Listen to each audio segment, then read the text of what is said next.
Sometimes you just want to listen, not watch, right? In this quick guide, I'll show you how to keep YouTube audio playing in the background on any Realme, OnePlus, Oppo, or any Android phone. So, let's get started.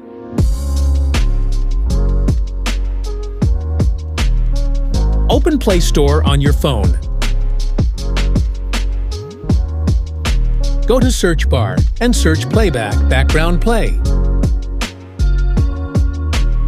Install Playback app.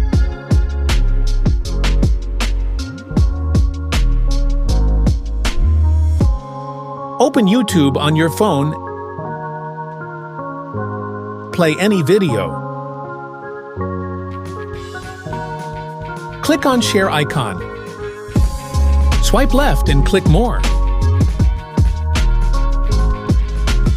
Swipe left and find Playback app. Share to Playback app.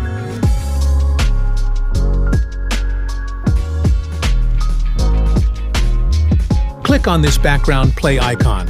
Enjoy your favorite music and podcasts.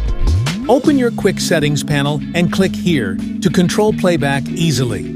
If the video is helpful, please like and subscribe for more videos. Thanks for watching.